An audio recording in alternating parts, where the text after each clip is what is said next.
All right, let's start. Okay. Welcome to the World Fitness and Wellness Online Summit organized by the Fit Summit. We are now down to the last live session of the day. I hope all of you have been enjoying the event.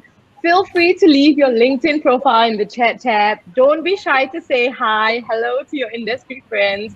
I hope you have been enjoying the CEO interviews at the main stage, the live sessions, networking, and expo as much as we did while planning to put this all together for you. Now we are joined by 5 amazing individuals coming together to talk about a topic that is extremely close to my heart, a topic that is not very well versed in the industry. I'm going to leave it to this amazing team to give a short introduction to tell us where they're from and what they do. And on top of that, let's add some fun element to it and allow our attendees to get to know you better by letting me know what has been your favorite hobby during this pandemic. So introduce yourself, tell me where you're from, and tell me what's your favorite hobby as well. Let's start with Mel first. Hi, Mel. Hi, Sarah. Thanks for having me today. So I'm Mel Tempest from Australia, fitness business advisor, club owner, women's leader, and lover of innovation and creating opportunity. And my favorite hobby throughout COVID-19 has been learning education online. Thank you so much, Mel, for the short introduction. Next, let's move on to Katrina. Hello, everyone. My name is Katrina Pilkington. I am in the United States in Northern California. I'm a wellness educator. I am a workshop presenter with AFAA and NASM. And during this time, I've actually picked up reading a lot more. As a full-time student, I've also been able to read, I think I've read about 30 books since the shutdown. Wow. So I'm not sure. Wow. Awesome. Awesome, Katrina. Thank you so much. Thirdly, we can move on to Kristen. Hi, everyone, and thank you, Sarah, and thank you for being part of this incredible panel. My name's Kristen. I'm based in Sydney, Australia. I've been in the fitness industry now for about 30 years. For the last 20 of those, I've been managing fitness businesses. In 2004, I actually founded the Aquafit business out in southwest Sydney, which is a community large fitness facility based in that area with a real need to address what the population is looking for out there in terms of meeting their wellness needs. I enjoy speaking. I'm passionate about education. And earlier this year, I was fortunate to be awarded the 2020 Club Manager of the Year, which was a huge honour. During COVID, I guess I found I've probably found another passion, which is gardening. I'm really interested in my plants within the house and also just getting out and getting some vitamin D and pottering around in the garden at home. Congratulations on the award, Kristen. Thank you so much for the short introduction. Now let's move on to the golden guy of the panel, Shai. Hello. Good morning, good afternoon, good evening, everybody. No pressure, but thank you all for having me here. So as Sarah mentioned, my name is Shai, but by the end of today, you'll realize that I'm not. I work in a company called Willis Watson. Willis Watson is a professional services company with more than 40,000 employees in 140 markets. We have 3 broad lines of business: corporate risk and broking, human capital and benefits, and investment risk and reinsurance. I represent our human capital and benefits business, and a key part of that is our anything to do with people. So I look after our executive compensation and corporate governance practice globally. Diversity and inclusion is a subject that's very close to my heart. So we'll, of course, looking forward to the discussion later today. But in the spirit of having, again, a diverse interest, I was just very inspired by all the hobbies that the other panelists mentioned. I just took a very lazy route. I bought myself a Nintendo Switch and I started playing Switch. And I had a failed attempt of trying to grow a beard. Those were my 2 hobbies. Love the really, really funny introduction. Thank you so much, Shai. So the panel is titled Diversity and Inclusion Panel, bringing an agenda to the forefront. So as the name suggests, I'm going to dive to the first question, and I'm going to dive it straightly. And I'm going to address this question to everybody, okay? It is the year 2020. Why is D&I coming to the forefront now, somewhat late in the game? So maybe we can start off with Shai. Yeah, I mean, it's a very interesting question about why D&I is coming to the forefront in this particular year. I wouldn't necessarily say that it's late in the game. I mean, this is D&I, if you think about it, is as much of a societal issue as it is a business issue. And I must confess that I'm not very familiar with the health and wellness industry. Willis Towers Watson, we have a wellness and health and benefits business, which advises corporate clients on health and benefits programs for their employees. But I'm not nearly as fit or nearly as equipped as the other panelists to talk about fitness. But why this is relevant in this conversation, as in any other conversation, is companies, organizations, individuals, societies, we all need to start thinking about this not just as sort of a business issue, or not just in reaction to things that we may see on the news, or things that certain tragedies that might have befallen our fellow human beings in this crisis. It is very much a societal issue. It's very much a societal issue about equity, about equality, about representation.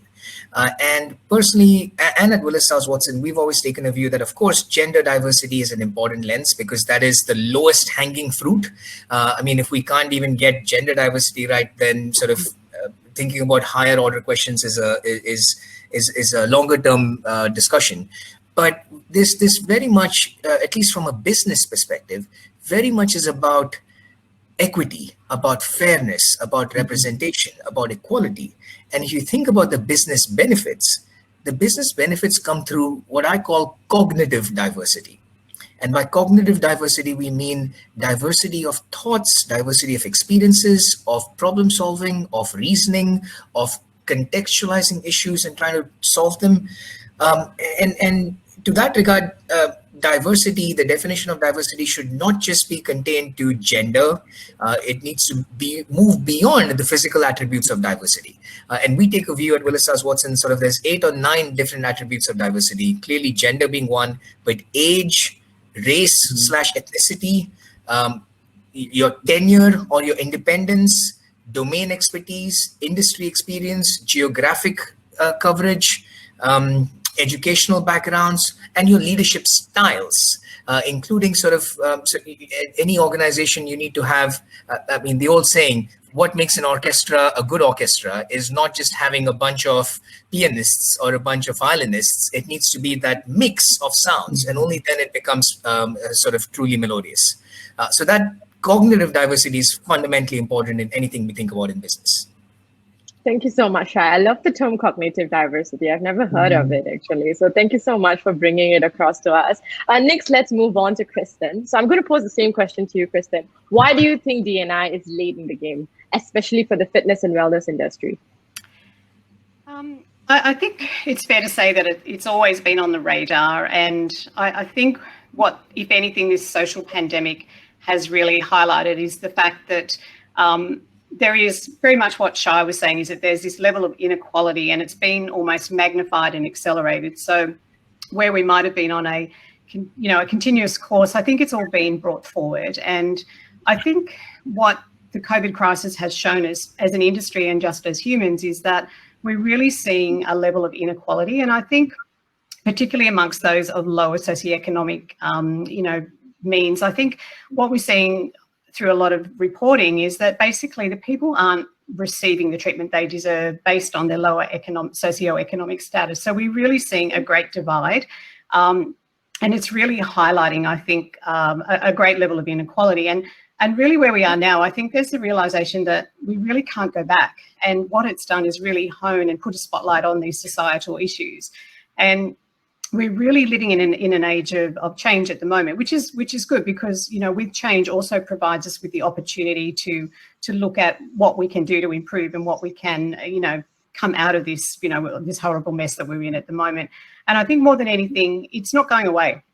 We're knowing that this whole issue of DEI is really not going away. And I think social media certainly accentuates it. And I think earlier in the year, we've also seen the Me Too movement, which I think has had a huge impact on gender diversity and really brought that to the forefront, particularly around women and workplace issues as well. And no doubt also the BLM movement, particularly in North America, has been very well exposed and has really been really shown it for what it is. But I think also, again, speaking to what Shai has said there, is that within organisations and within an industry, it's like DEI, it really has to be addressed, because it's got to be, we really need to adopt this people first approach. We need to create a people first and a people centric approach to create a healthy culture.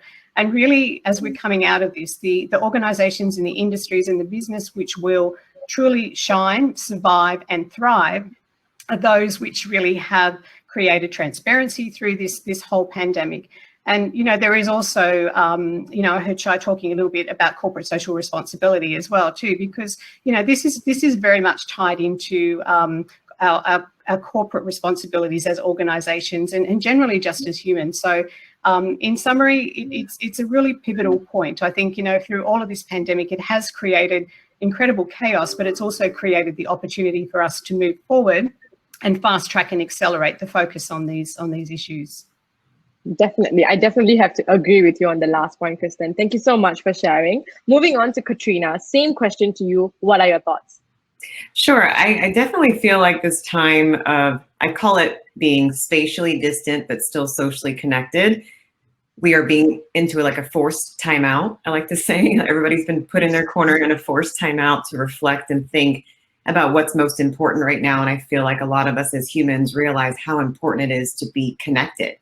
And to be connected, we have to have mutual understanding. In order to have mutual understanding, we have to be empathetic. And right now, with so many social injustice issues, particularly going on in like the States, it's causing a lot of us as humans to really sit in the seat of another human and understand that, wow, this is really something that, to your point, we're sort of late in the game in this industry where this is becoming something of a unified front. But I feel like for myself, being a DEI educator, it's one of the first times I've been able to talk very openly about these topics, because I'm not the only one. I have other allies, I have other humans in this space with me saying, okay, I'm ready to learn. Like, I'm ready to listen, Katrina, let's sit together, let's sit shoulder to shoulder. And, to Shai's point, I like to say also consciousness raising. It's a chance for us as humans to say, okay, yes, these topics are important when it comes to business and fitness and health, but really raising your conscious awareness of how other humans endure injustices and are marginalized in this world is impactful to how we then move forward in all these other topics. Thank you so much, Katrina. I think you raised a very good point. Thank you. Last but not least, Mel, I'm going to pose you the same question. Why do you think it's late for the game? To be quite honest with you guys, I just think it's a really short, simple answer. I mean, we're a more educated and more mature generation as opposed to 10, 20, 30, 40 years ago. So this type of conversation is something that everybody's having every day. It's not taboo to talk about diversity and inclusion anymore.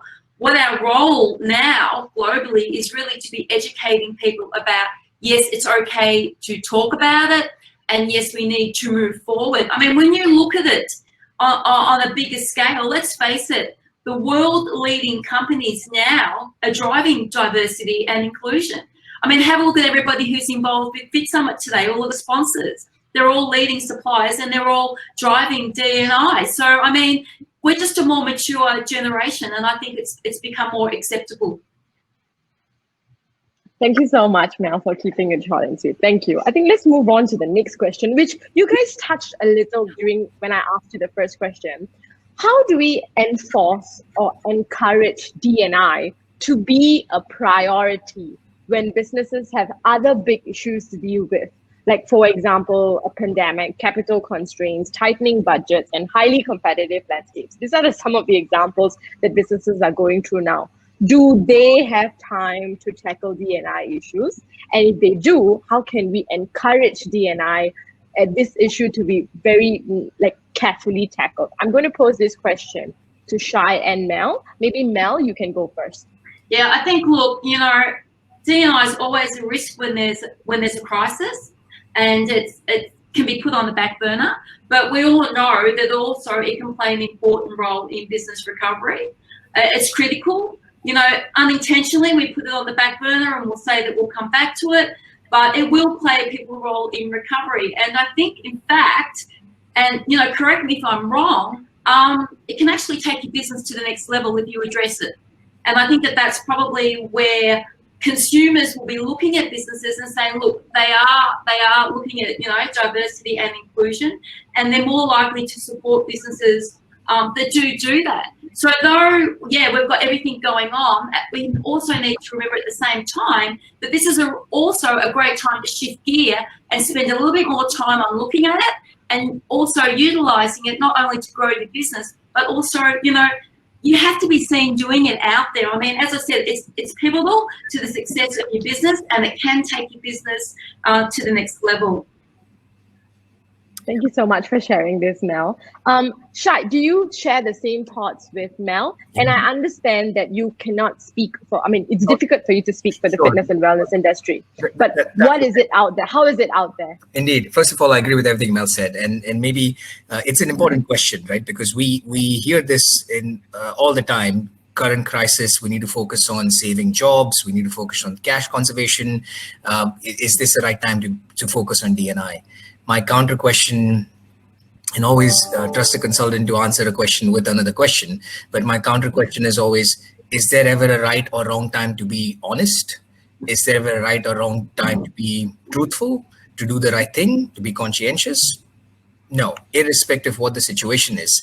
This is not a choice anymore. Sorry, I'm getting goosebumps even saying this. We all have to just recognize this. This is not a nice to have anymore. Right? This is not a tick the box exercise so that I can report this in my annual report of corporate social responsibility that we had so much representation of women or so much representation of minorities on our boards or management teams or whatever not. This is almost an existential question. This is not sort of, if we have time, if we have budget, let's focus on this issue anymore. No, and for a few reasons. Putting sort of a lens of what corporates and businesses will think about this. I 100% agree with Mel's statement that consumers are asking for this.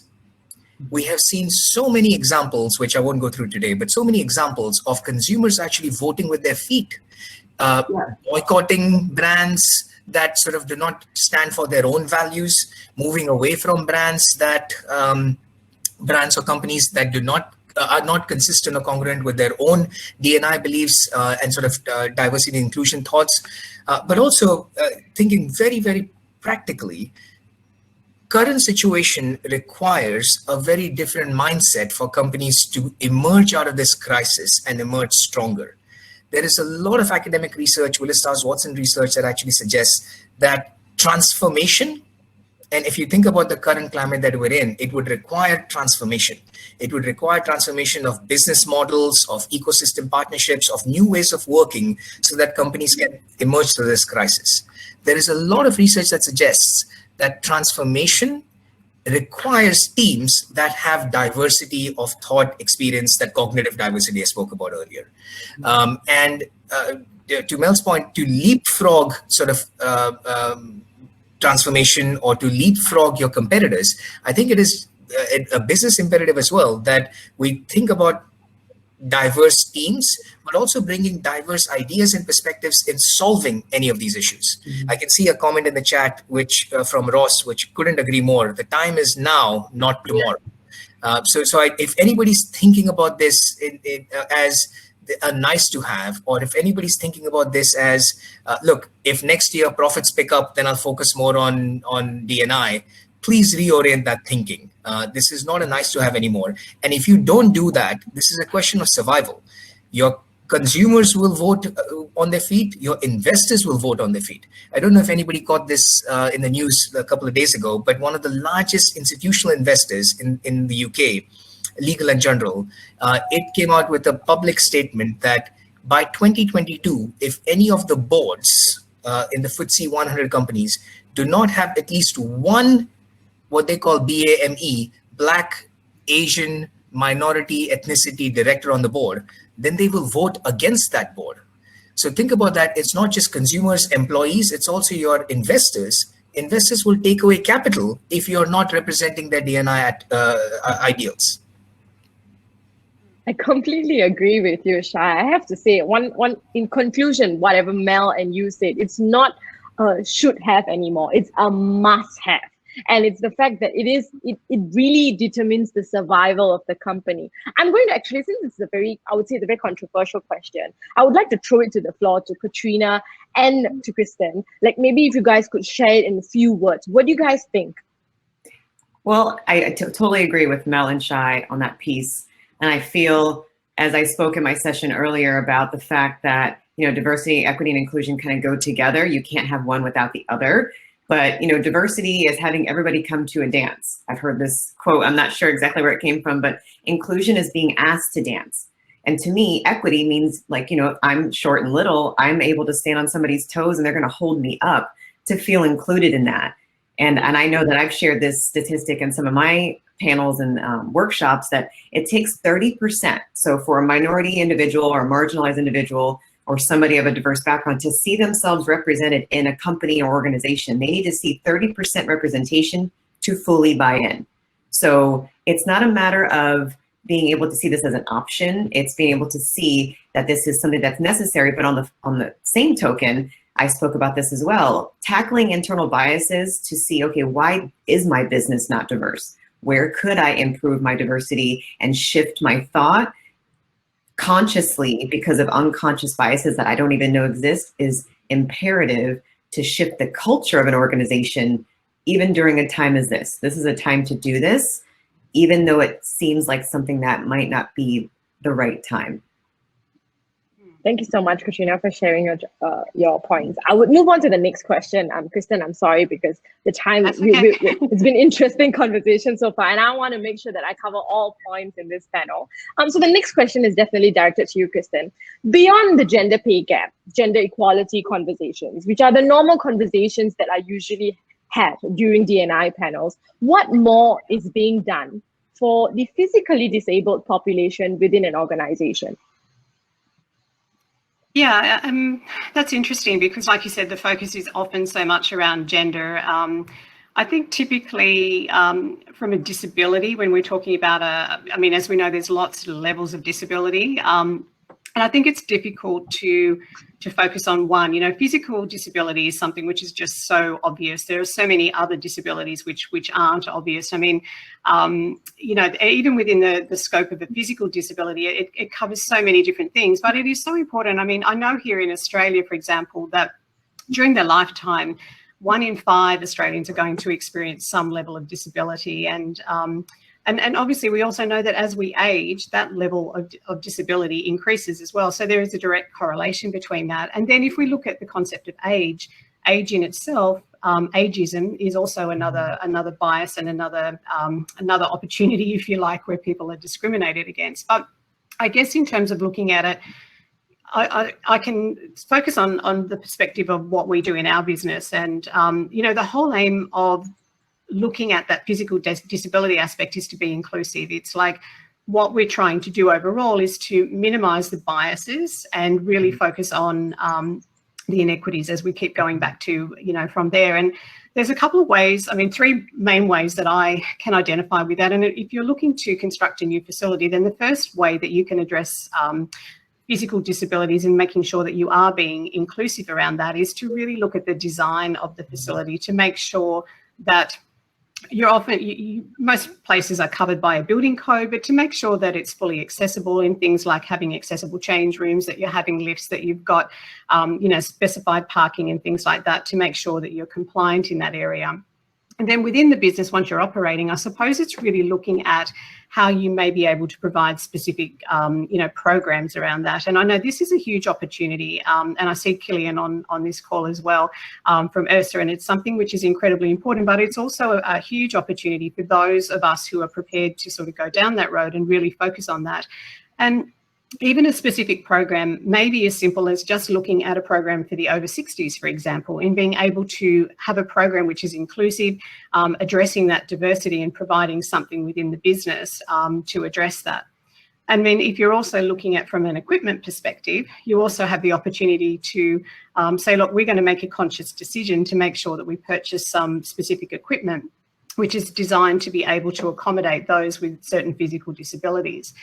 Now, within the business at Aquafit that I've been at for the last 16 years, we've had a couple of examples. One of them, for example, we had a vision impaired gentleman that came to the business many years ago, and he had a beautiful guide dog. And I remember it quite fondly because it was lovely to see him come in, and it just endeared the whole staff to the fact that we had to think about, do we allow dogs on the gym floor, and how do we accommodate, you know, the dog, and just kind of really encourage the staff to think outside the square. But it was a great example of how we could embrace that and how staff could see that in action.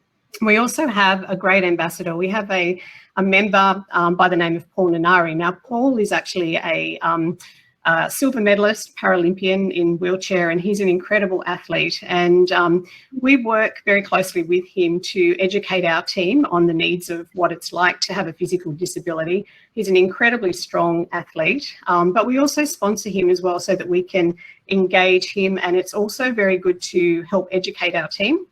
He's a great ambassador for disability within Australia, and it really helps for us to just kind of see him as a normal person and just be treated as an individual that he is. Because I think when we're looking at physical disability, again, it's this whole inclusion question, which is just how we're going to treat these people as individuals, not group them together with a stereotype and brand them as being physically disabled or have mental health issues. It's like, how can we actually just embrace them for their individual and make them feel welcome? And the other thing that we also do in our community is that we also leverage some high profile partnerships. We have two organisations, Mater Day School, which is a school for intellectual disability in our area. And we also have another group called MacArthur Disability Services that we partner with. So we, again, have the students and the young adults come into the centre, which is great because it's also really good for our members to be able to see that we are really not paying lip service to addressing people with physical and intellectual disability, but it is really part of our ingrained culture. And that we really do care about making a difference for these people, and that we are looking at how we can make them feel included and part of our community.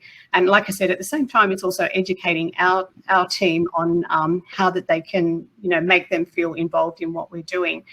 And I guess at the essence of that is it comes back to culture. It's how it's driven, and it is driven through the whole organisation in terms of our organisational commitment to EOI, and it's like how we can embrace that diversity and how we can include people.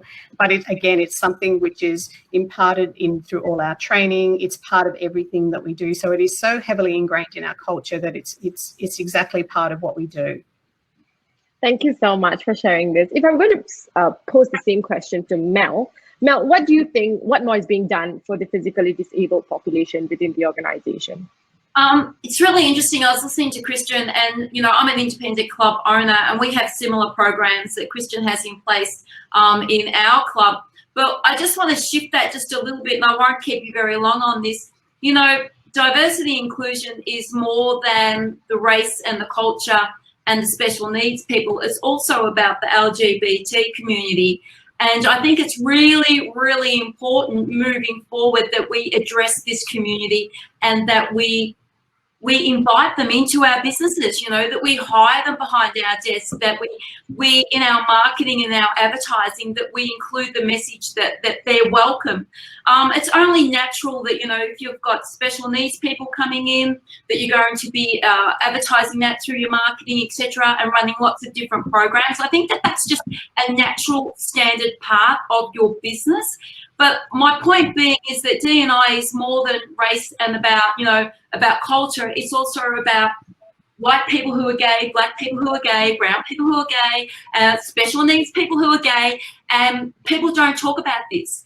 They talk about, you know, race and culture, but we have to remember that this is a very large community out there that can have positive impact on our business, and we need to be opening the doors, talking about it, and bringing them into our community because they are part of the D&I culture. It's interesting that you mentioned this, Mel, but do you think, I'm just going to throw you a question here. Do you think that the gay community is a niche community as well? Why? Because it's a sensitive topic and not a lot of people actually come out in an organization. And as such, it's very difficult to actually address that community, they don't come out. What are your thoughts about that? It's only difficult when we make it difficult, and we make it difficult by not talking about it. So one of the things that we do in our club, in just about every single piece of advertising, it says that we are here for all shapes and sizes and sexual orientation. Just because you choose to be a woman with a woman or a man with a man doesn't make you any different than a husband, wife, anybody else. They are the same, we are the same, and it just comes back to how we approach the discussion. So when we want to make it a niche, that means that we actually have an issue with it, because the gay community aren't a niche group. The special needs people, they are not a niche group. They are people just like us, just like brown people, just like Asian people. It comes back to us opening our mind, learning a little bit more, and then going forward and educating our team behind us. Because if we don't do that, then we're going to have a really big issue within our business and the message that we're sending to society. You make a great point there. If we create a conducive environment within an organization, then the conversation will just flow. Thank you so much, Mel. Moving on to the next question, guys. D&I is often always seen as a top-down policy. Can this situation be reversed? I'm going to pose this question to Shai. Yeah, so first of all, before I respond to that, Mel, great point. And point well made. Sort of, I think we all need to just acknowledge and recognize this, that diversity is not just about the physical attributes. Diversity is also often about what you don't see or what is not very visible. Katrina, excellent point about inclusion. Just to give you a little reference, within Willis Towers Watson, we actually call it inclusion and diversity, because we feel inclusion is more important than diversity, right? Or equally important, but we want to put the emphasis on inclusion. And there are quite a few things that organizations can do. So it's particularly sort of to make everybody feel welcome and everybody feel equal. And maybe this is getting back to Sarah, your question about what can we do ground up. So some of the things that we've seen, and of course, this is not sort of a organizational revolution that people will start doing things on the ground up, which doesn't have blessings or endorsement from leadership. For any program to be successful, it needs to have endorsement and blessings from senior leadership, which is why we keep saying that everything needs to start, the tone has to start at the top. Your board, your CEO, your management have to be genuine believers in this, not just because it's the right thing to do. But putting that aside, and I'm sure we'll come back to that later, what we've seen organizations do sort of ground up that helps make this more institutional as opposed to just another program, makes it more ingrained in the culture. Things such as resource groups, so business resource groups. You have business resource groups in almost every organization, Willis Towers Watson included, that focus on not just sort of gender, age, and again, visible attributes of diversity, but any group that has some commonalities which are different from the majority norm. So we've internally within Willis Towers Watson, we have young professionals resource group. We have LGBTQA resource group. We have resource groups that sort of talk about young mothers or women who are returning back to work. It's any community or any segment of our employees or any segment of our population who is not the majority. How do we get them to feel equal, and how do we create a culture, structures, but also sort of social constructs that equity and equality is front of mind. I think business resource group would be one example, but just having a very open, collegiate, collaborative culture. I love the statement that Mel said, it only becomes an issue if we make it an issue. Some of the best companies that we've seen, and particularly the more progressive cultures, have cultures where nothing is off the table. You can talk about anything and everything. You can share your concerns. You can be open and honest when you're feeling marginalized. You can be open and honest when you're feeling that your opinion is being neglected. And the person that you're giving that feedback to doesn't take that as a personal affront. He or she takes that as, oh, gosh, I didn't think about that. Let me focus more on this. I'll give you a very small personal example. I'm sorry, we know we're running short of time, but and I'm probably sharing something personal, my own learning experience here. So I moved to Singapore from Australia about 9 years ago and spent 12 years in Australia before that in Sydney. As you know, in Sydney, sort of in a corporate culture, it's very common to go out for drinks on a Friday evening and just have a couple of drinks with your colleagues. Try to do that here in Singapore with one of my colleagues, and I said, let's go out for a drink, and he said no. Sort of in my naivety, I asked him, what's wrong with you? Not realizing that his faith does not allow him to have a beer. It was not something that ever crossed my mind. And since that day, sort of, it was such an important learning lesson for me. Katrina, you spoke about unconscious bias. I mean, that was completely a blind spot for me. And what ground up we can do is every one of us needs to think about our blind spots without putting a colleague in a difficult situation, and without having to learn sort of from your own mistakes. Smart people learn from other people's mistakes. So think about what is your own personal blind spot and unconscious bias and work on that. And if everybody does that, we wouldn't need panels like this. Mm-hmm. Sorry. That's very true.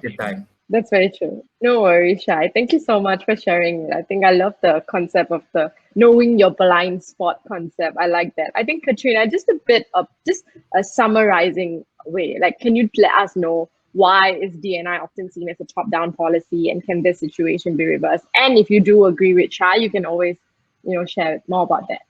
Well, that is an amazing book that I recommend to folks when I talk about biases. There's a book called Blind Spot. There's also a book called The Person You Mean to Be. There's an interesting story about a gentleman who was a top CEO of his company. And he said, I'm a very open person. I'm colorblind. I don't have any biases. But when he took what we use as an implicit association test, he realized that he had a bias against women and didn't realize it, which most of us don't. So to the point of leadership, it's about leadership taking time to assess their own unconscious bias, to diversify their circles, because you are influenced by those around you. So if you look around yourself and say, okay, I'm attracting like attracts like, because that's what our tendency is to do, is to attract like. However, I talk about this in my session. I grew up being a girl who didn't have anybody like me. So I had no choice but to have very diverse, and I still do, relationships, so that those people in my closest circle who influence my decisions, who tell me the things that I don't want to hear per se, to be a better human, are going to be a different perspective. And I think that's what leaders need to do in business, is to say, okay, I have an opportunity to shift my narrative so that I can be a better leader. And then, to the point of top down, I think a lot of organizations are realizing this needs to be a shoulder to shoulder conversation too, where employees and those that are in their teams are involved in the conversation. They're invited into the room at the table to get feedback, honestly, to see what's working, what's not working, what can we do to improve, and what can we do to diversify our demographic to welcome more humans into our circle so that they feel included, they belong, they're not a burden. To Kristen's point about those with disabilities, to Mel's point about those in the LGBTQ plus community, allowing everyone just to feel like they are special, and not because of their differences or in spite of their differences, because we love them as a human. Period. I think that goes top down, side to side, all around. True. Treating them as human first, period, actually, Katrina. Yeah. Thank you so much. I think coming down to the last question, I mean, it gives us ample of time to actually answer the question, but do not lengthen whatever you wanted to say. How far along the diversity journey do you feel the APAC fitness and wellness community is at? I understand that this question is a bit difficult for Shai to answer, so I would love if you could go more on how organizations, based on your research, are far along the diversity journey in APAC. But let's start off with Kristen first. Yeah, I mean, I think we've started, we've made some headway, but I really think, and not just Asia Pacific, but I think generally we can see from the conversations that we're having today that we have a way to go. Yeah. I think, like, going back to my original point, the COVID pandemic has, probably provided us an opportunity to stop, reflect, and, provide an opportunity to move forward to make a conscious effort to increase our awareness. And I love the points that Katrina, you were just saying there. And it's all about just, it's simple, really. It is just about treating humans as humans and individuals, and including them and being part of, and really, I suppose treating other people as we would want to be treated as well too, I think goes a long way. But I think, yeah, we're on the continuum. We've started, we've made some headway, but honestly, I still feel we've got a long way to go. And I think it's great to have open discussions like this with the panel. But again, as we've also highlighted, we hope to one day to not have to have a panel, to not have to have these conversations and put it up there as a special topic, or have to have it as an agenda item on a board meeting, or to have it as something, like we say, that it just, we deal with our conscious and our unconscious biases, and we make it part of, you know, who we are, and it just becomes intuitive, and we implement it through our organisations for the benefit of our organisations and the people who are part of our team. Thank you so much, Kristen. I think I agree with you. More than having this conversation on a panel agenda, we should be instead moving forward, maybe 5 years down the road, maybe 3 years down the road, maybe 10 years down the road, actually talking about how successful the initiatives have been so far, or what initiatives have been failing, more than just starting conversation kind of topics in the agenda. I completely agree with you. Let's move on to Mel. Mel, what do you think? I think we've got an awful long way to go. We really have got a long way to go. We're getting better at what we're doing. We're including more people in decision making. I think at the end of the day, you know, diversity needs to be mandated, and inclusion is part of our culture. We need to cultivate that a little bit more. I think the only way that we're going to shift, to be quite honest with you, is going to be to educate the new generation of leaders that are coming through the ranks, so that when they become the leaders, we don't have, and I mean, with all due respect to those watching now, old school means we don't move forward. New school means we move forward. People like Kristen, Shai, Katrina, yourself and I, we're open-minded, we're learning, we all own businesses where we've had to put D&I in place, and it's going to be up to us to cultivate this moving forward. As I said, all due respect to old school, but you've had your time. It's time to move on, and we need a new generation of leaders who aren't afraid to include everyone. As Katrina said, we're all humans. We all want the same thing. We want love, respect, and it doesn't matter what colour you are. As I said, it doesn't matter your sexual orientation. We all deserve that, and it shouldn't even be a choice. You. We should all be treated as one, and the only way that this is going to happen is that new leaders come through and they become part of the decision making when it comes to policies and procedures.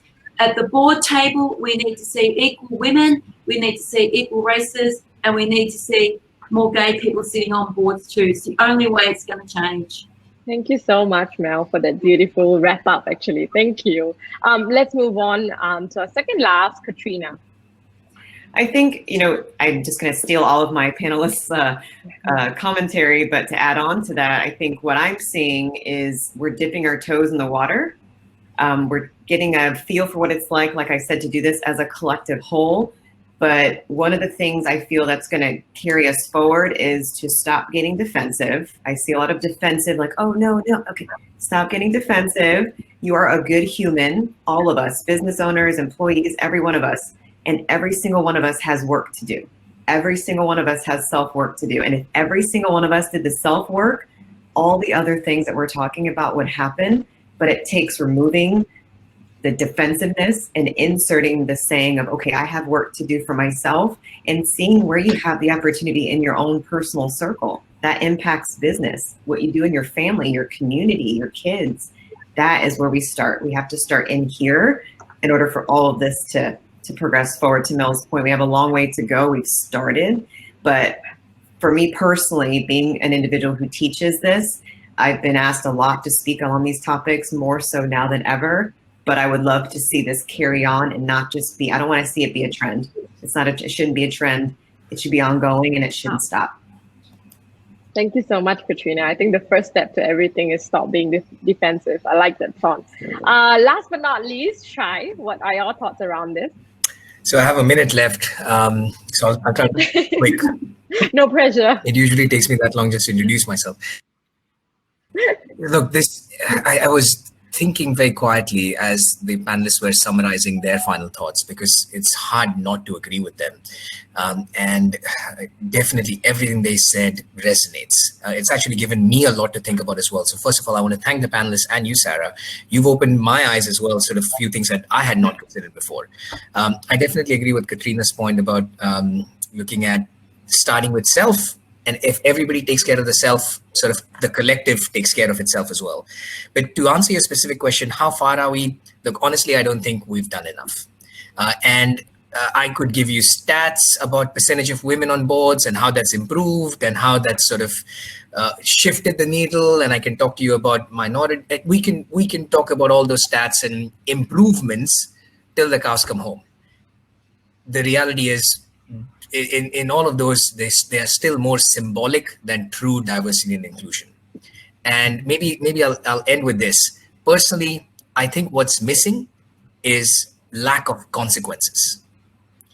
As a society, as businesses, we tolerate this far more than we should. We tolerate sort of discrimination. We tolerate lack of diversity, lack of inclusion, and not enough consequences. People should get fired. Boards should get spilled. Companies should shut down. Government should be changed if there is no basic decency of treating everybody equal. That consequences, I do a lot of my work in incentives. So the carrot and stick, that stick is missing. And once people start finding, and I fully appreciate that this needs to be ingrained, right? So this needs to come intrinsically, doing the right thing, having a moral compass, also having a corporate conscience is important, but we do need some consequence management. Thank you so much, Shai. Thank you. I mean, I truly enjoyed this panel. More moderating this panel, I was filled with so many insights and I learned so much. I'm very sure that my fellow attendees who are part of this session also learned so much from you guys. Thank you so much. If I could just give you 5 seconds to wrap it up, we go one way round. How are you guys going to say your goodbye? So let's start with Shai. I'm going to say thank you to all the great comments that are coming in the chat. My apologies, we couldn't respond to all of those, but some very insightful comments. I'm going to stay on afterwards and try to read them. But thank you to my panelists. You've opened my eyes. Thank you, Sarah. And I'm also inspired now to learn a little bit more about the fitness industry. Thank you so much, Shai. How about you, Kristen? I just want to say thank you to you, Sarah, and the Fit Summit. This is an incredible opportunity to have these discussions. And like Shai, I've learned an enormous amount myself. It's a privilege to be part of this. I hope, and my wish for the future is that discussions still continue. And like I said, it becomes a part of what we do. It's ingrained in our culture. It's just a part of who we are. And we really need to focus on bringing out the best in everyone and just making everyone feel welcome, included, and just treated as an individual. Thank you, Kristen. How about you, Katrina? I'm grateful to be here, and I'm grateful to continue to learn in this space, even as an educator in DEI myself. But I'm just, like I said, hopeful that we can continue these conversations. I'm grateful for all the comments that I would love to address as well, because I know that everybody wants to grow and learn, and we only do that together. We only do that. I always just say it's as simple as just be a good human, be a real human, own your faults, work on being a better person, and the whole world could change. Last but not least, Mel. We're all responsible and we're all accountable for the future path of our industry. It's as simple as that. Thank you so much. I'm truly honored and grateful to be part of the panel. Thank you so much, everybody, for joining me in this panel. Thank you so much, attendees, for watching this session. For now, we will be rerunning the main stage that has happened in the morning. So for those who are just logging in from different time zones, you can catch it in the main stage. But for now, goodbye. Signing off, Sarah, the head of events at Fit Summit. Thank you. Well done, Sarah. Thank you for doing this. Thank you. Thank you so much. Thank you, guys. Thank you. Bye. You can just click on the leave button and you guys will exit the group. Excellent. Thank you, everyone. Thanks, Sarah. Thank you. Bye-bye.